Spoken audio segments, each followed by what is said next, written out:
मित्रों, मन को रोके नहीं, संकल्पवान बनाए। पुस्तक संकल्प शक्ति की प्रचंड प्रतिक्रिया, पृष्ठ 59। मनोविज्ञानी फ्राइड अपनी पत्नी और बच्चे समेत एक उद्यान में सैर करने गए। बैठे गपशप कर रहे थे, इतने में एक छोटा 4 वर्ष का बच्चा गायब हो गया। निगाहें दौड़ाई तो कहीं भी दिखाई नहीं दिया। पत्नी बहुत घबराने लगी और ढूंढने के लिए आतुरता प्रकट करने लगी। फ्राइड ने सांत्वना देते हुए कहा, घबराने की कोई बात नहीं, कोई बात नहीं है घबराने की। पास के उद्यान में वह झूले पर झूल रहा होगा, अभी चलते हैं, उसे पाल लेना, मिल जाएगा। सब लोग चले और देखा कि सचमुच बच्चा पास वाले उद्यान में झूले पर झूल रहा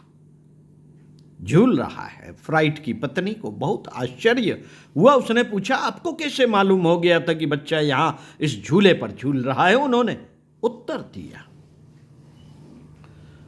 दिया, मैं सुनता चला आ रहा था। रास्ते में जब वह पार्क पड़ा तब बच्चे ने उस पर झूलने का आग्रह किया था, तुमने मना कर दिया था।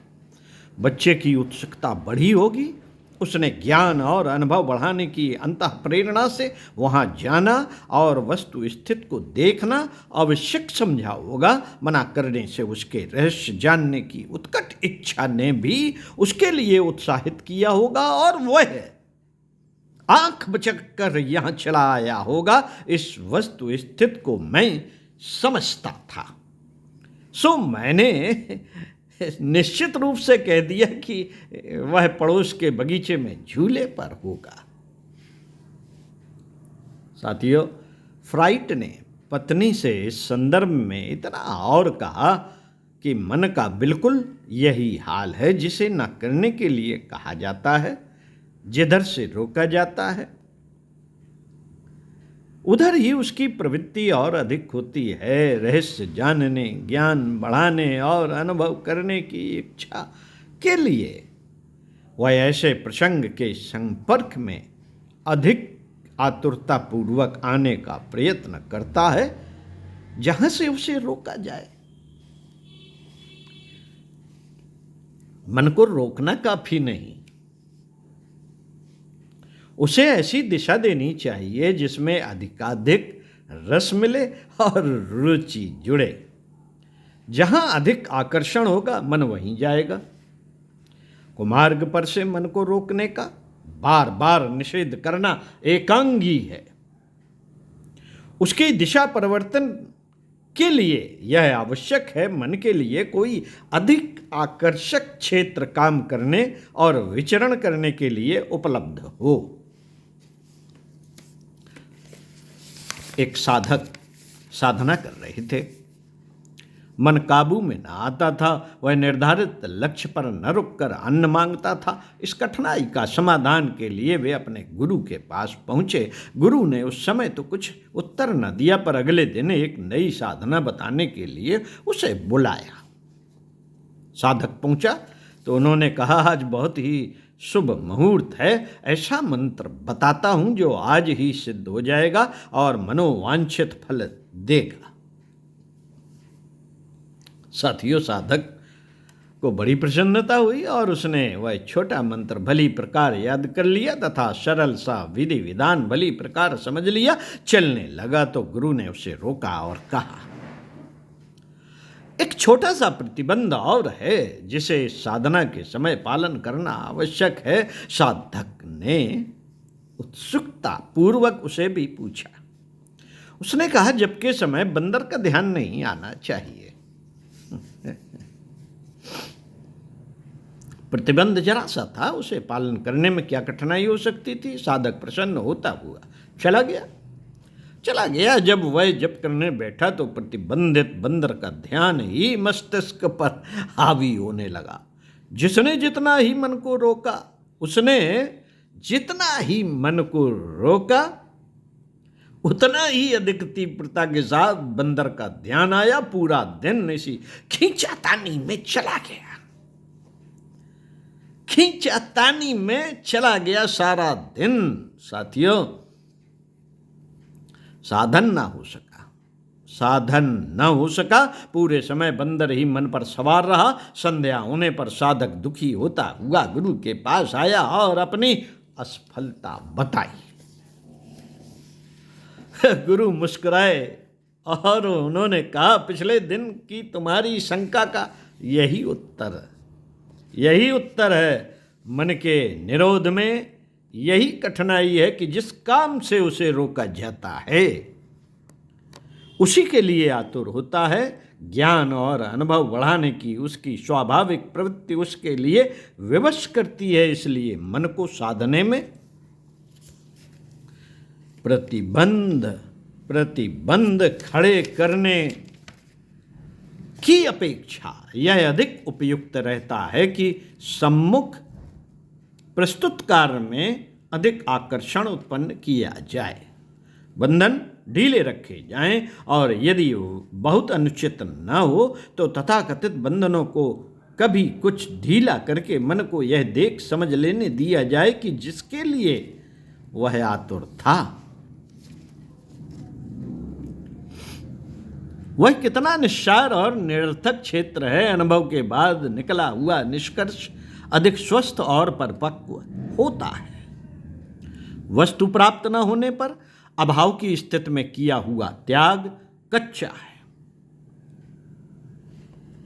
उपयोग और उपभोग के बाद जो वस्तु छोड़ी जाती है उसकी निरर्थकता के बारे में मन निश्चिंत रहता है। जहर खाने, आग छूने जैसे अनुभव करना तो बहुत महंगा पड़ता है, पर जहां तक इंद्रियों की अनुभूति का संबंध है उन्हें उचित सीमा में छूट देकर यह अनुभव कर लेने देना चाहिए कि यह रस लिप्सा निरर्थक भी है और हानिकारक भी।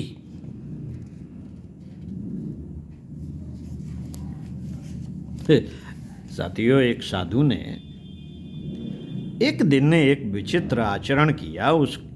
इस कौतुक को देखने के लिए बहुत लोग इकट्ठे हो गए। उन्होंने एक बड़ा बर्तन भर के कढ़ी पकाई। खाने पर ऐसे झिटे कि हटे ही नहीं। अधिक मात्रा में खा जाने पर उल्टी हुई, कुल्ला किया और फिर खाने पर जुट गए। इस प्रकार वे सारे दिन कढ़ी खाने और उल्टी करने में लगे रहे। अंत में उन्होंने बची हुई कढ़ी को कुत्तों के आगे फेंक दिया।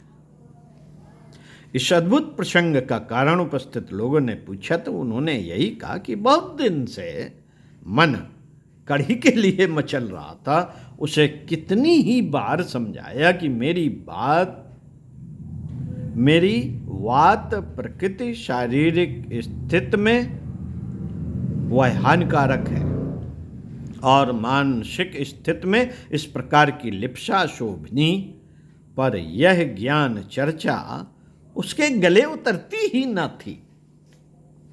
जब भी कहीं कढ़ी देखता मचलने लगता। एकांत में भी उसी की इच्छा और कल्पना करता। समझाने बुझाने के प्रयत्न सफल ना हुए तो फिर यह निश्चय किया कि मन को वस्तु स्थित समझ लेने और उसका अनुभव कर लेने का अवसर दिया जाए।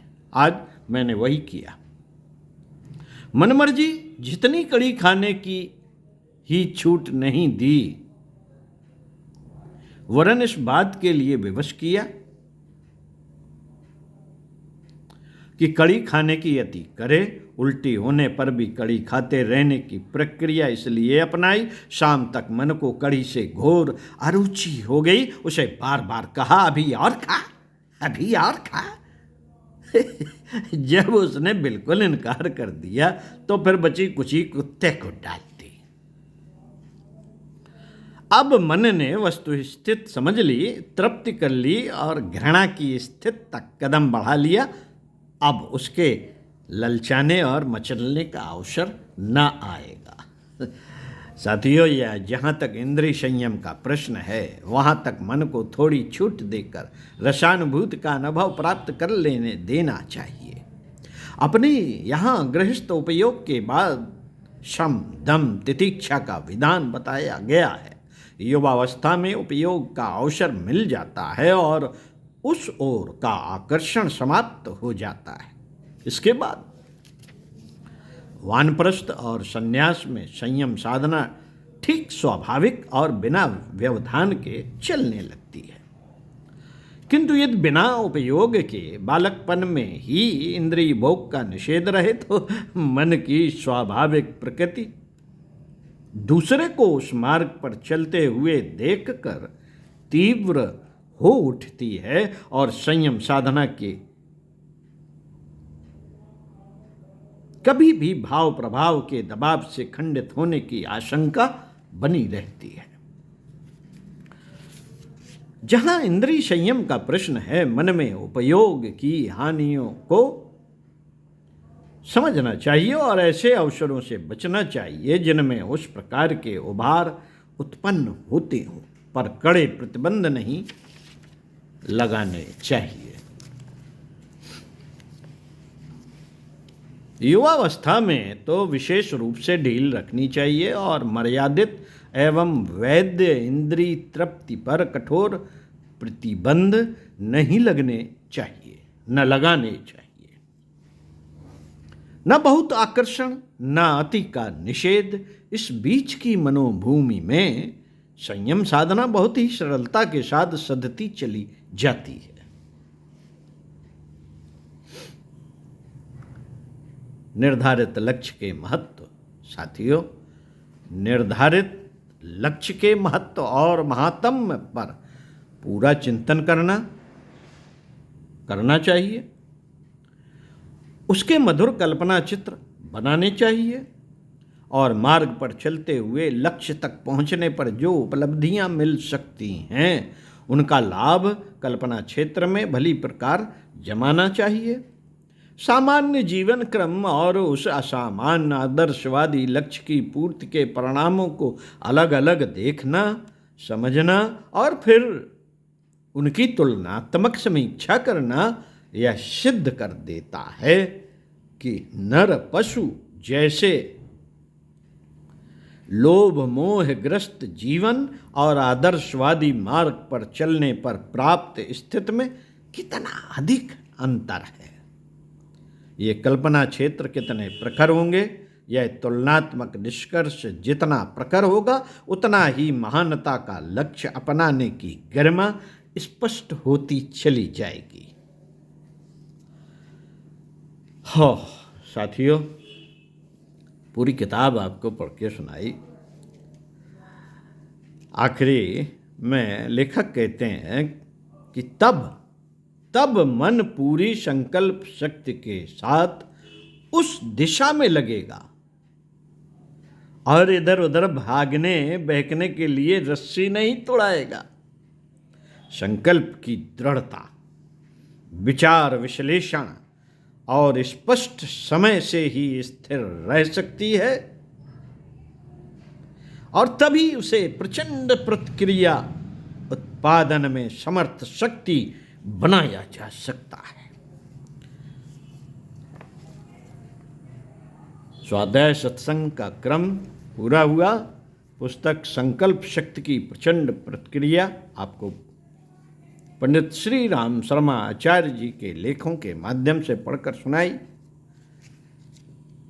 साथियों, सत्संग का लाभ तभी है जब उसका चिंतन मनन किया जाए। कोई एक बात, कोई एक स्टैंजा, कोई किताब का एक विषय बार बार पढ़ा जाए, बार बार सुना जाए और फिर उस पर चिंतन किया जाए, अपने मन को उस दायरे में घुमाया जाए। ये भी एक तरीका है मन को साधने का साथियों, और मन साधा तो सब सदा। ओम शांति। प्रणाम। बहुत बहुत धन्यवाद।